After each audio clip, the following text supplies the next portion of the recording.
Hello students, welcome back my YouTube channel miss commerce classes. आज हम accounting section में T save account करेंगे। ठीक है, तो अगर हम ये देखें, सबसे पहले अगर हम रिकॉर्डिंग के पॉइंट ऑफ व्यू से देखें तो हम अकाउंट्स को 5 कैटेगरीज में डिवाइड करते हैं। ठीक है, नंबर फर्स्ट है असेट्स। ठीक है, नंबर 2 है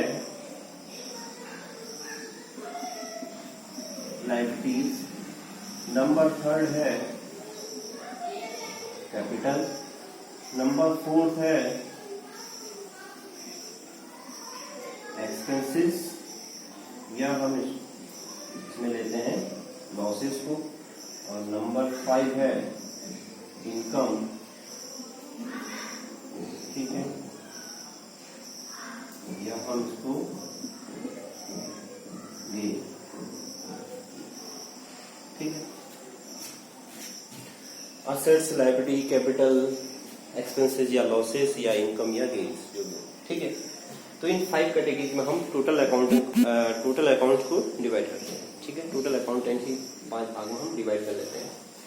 तो इसमें क्या क्या चीजें डेबिट होती हैं, देखो, जिनका डेबिट बैलेंस होता है। जितनी भी असेट्स होंगी इनका डेबिट बैलेंस होता है। ठीक है, डेबिट बैलेंस का मतलब इनको हम डेबिट साइड में लिखते हैं। जितने भी हमारे एक्सपेंसेस होंगे इनका भी डेबिट बैलेंस होगा, और जितने भी लॉसेस होंगे इनका भी डेबिट बैलेंस होगा। ये सब डेबिट बैलेंस वाली चीजें हैं, असेट्स, एक्सपेंसेस और लॉसेस। ठीक है, अब क्रेडिट बैलेंस किस किस का होता है? जितनी भी लायबिलिटीज हैं। ठीक है, कैपिटल है। ठीक है, एंड इनकम या गेन्स जो भी हैं, इन सब का क्रेडिट बैलेंस। ठीक है, तो इसका मतलब क्या हुआ कि जो भी हमारे पास असेट्स है उसको भी हम डेबिट साइड में लिखते हैं, जो भी हमारे एक्सपेंसेस होंगे उनको भी हम डेबिट साइड में लिखेंगे। ठीक है, जो भी लॉस होंगे उनको हम डेबिट साइड में लिखेंगे। लायबिलिटीज होगी तो उसको हम क्रेडिट साइड में लिखेंगे। कैपिटल होगा तो क्रेडिट साइड में लिखेंगे। इनकम होगा तो भी उसको हम क्रेडिट साइड में लिखेंगे। अगर कोई गेन्स हमें प्रॉफिट बन जाए उसको भी हम क्रेडिट साइड में लिखते हैं। अब दूसरी चीज ये है, टी सेव अकाउंट में ये ध्यान रखें कि असेट्स अगर इंक्रीज हो रही होगी तो डेबिट साइड में लिखोगे, क्योंकि असेट्स का डेबिट बैलेंस होता है। ठीक है, असेट्स इंक्रीज हो रही है तो डेबिट साइड लिखनी है। एक्सपेंसेस इंक्रीज हो रहे हैं तो भी डेबिट साइड लिखने हैं। लॉस अगर इंक्रीज हो रहे हैं तो डेबिट साइड लिखने हैं। ठीक है, असेट्स इंक्रीज होगी तो डेबिट साइड, एक्सपेंसेस इंक्रीज होंगे तो भी डेबिट साइड, लॉस इंक्रीज होंगे तो भी डेबिट साइड। ठीक है, लायबिलिटीज में क्या है, अब इसके अपोजिट अगर ये डिक्रीज हो रही होंगी, मान लीजिए असेट्स डिक्रीज हो रही है तो इंक्रीज होने में डेबिट साइड आ रही है, तो डिक्रीज होने में क्रेडिट साइड आएगी। एक्सपेंसेस इंक्रीज होने में डेबिट साइड आ रहे हैं तो डिक्रीज होने में क्रेडिट साइड। लॉस इंक्रीज होने में अगर डेबिट साइड आ रहे हैं तो ठीक है, डिक्रीज होने में क्रेडिट साइड। लायबिलिटीज के लिए नियम है, अगर लायबिलिटी इंक्रीज हो रही है तो क्रेडिट साइड, कैपिटल इंक्रीज हो रही है तो क्रेडिट साइड, इनकम इंक्रीज हो रही है तो क्रेडिट साइड, अगर कोई प्रॉफिट इंक्रीज हो रहे हैं तो क्रेडिट साइड। ठीक है, ठीक इसके लिए अपोजिट नियम, अगर लायबिलिटीज डिक्रीज हो रही है तो डेबिट साइड, कैपिटल डिक्रीज हो रही है तो डेबिट साइड, इनकम डिक्रीज हो रही है तो डेबिट साइड, कोई प्रॉफिट अगर डिक्रीज हो रहे हैं तो डेबिट साइड। ठीक है, तो हमने ये देखा कि किस चीज को डेबिट में लिखना है, कौन सी चीज को क्रेडिट में लिखना है। अब हम एक टी सेव का एग्जांपल लेते हैं। ठीक है, तो आपकी समझ में जल्दी आएगा।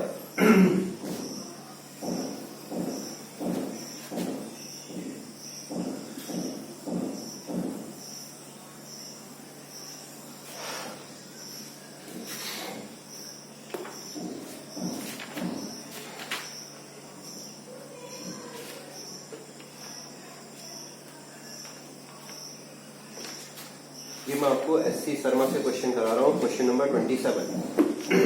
ठीक है, तो इसमें क्या लिखा है, ओपन टी सेव अकाउंट। ठीक है, open T save cash account and put the following transaction on the proper side and balance the account. तो हमें इसमें कैश अकाउंट बनाना है, तो हम कुछ इस तरीके से कॉलम बनाएंगे, पर्टिकुलर अमाउंट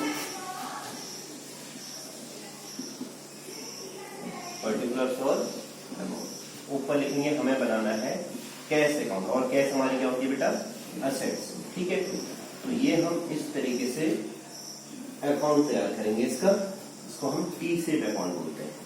ठीक है, ये हमने अकाउंट बनाया।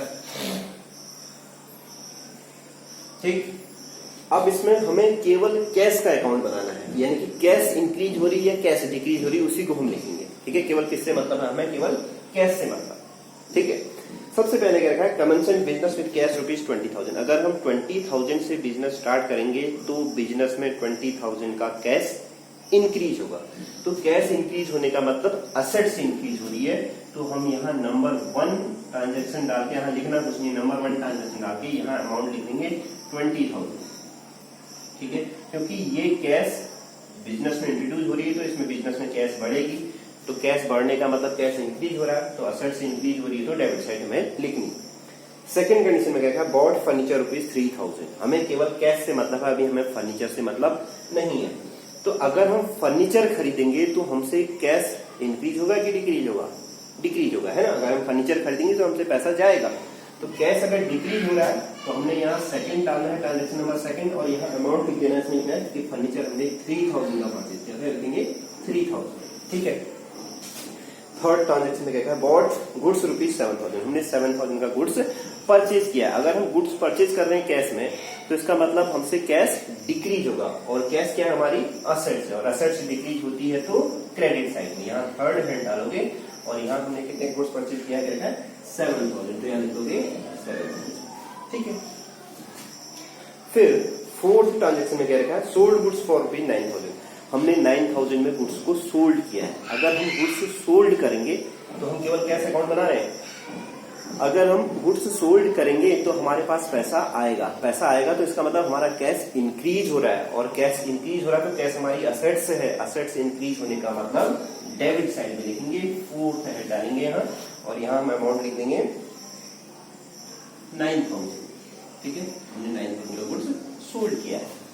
फिफ्थ नंबर की ट्रांजेक्शन क्या लिखिए, पेड क्रेडिटर्स ₹4,000। हमने क्रेडिटरों को पेमेंट किया है 4,000। ठीक है, अगर हम क्रेडिटरों को पेमेंट करेंगे तो हमारा कैश डिक्रीज होगा, है ना, कैश डिक्रीज होगा, तो इसका मतलब असेट्स डिक्रीज हो रही है, क्योंकि हम कैश अकाउंट बना रहे हैं, कैश हमारी असेट्स है, तो अगर कैश डिक्रीज होगा तो हमें क्रेडिट साइड लिखना है, फिफ्थ नंबर की ट्रांजेक्शन डाल के, और यहाँ अमाउंट लिख देंगे हम पेड टू क्रेडिटर 4,000। ठीक है, अब इसमें बैलेंस भी फाइंड आउट करने के लिए क्या रखा कि हमारे पास कितना बैलेंस बचा है, तो यहाँ टोटल 29,000 है, यहाँ का टोटल कम, तो हम यहाँ एक लाइन छोड़ के यहाँ टोटल करते हैं 29,000। ठीक है, यही टोटल हम यहाँ करेंगे 29,000। ठीक, इस 29,000 में से 3,000, 7,000 और 4,000 को माइनस कर देंगे। ठीक है, यानी कि 14,000 है, 29,000 से 14,000 को माइनस करोगे, जो बचेगा उसको हम लिखेंगे बैलेंस। कितना, 15,000, ये हमारा बैलेंस आ जाएगा। ठीक है, तो इस तरीके से हम टी सेट अकाउंट करेंगे। ठीक है, आई होप, मैं समझता हूं कि आपकी समझ में आ गया होगा। ठीक है,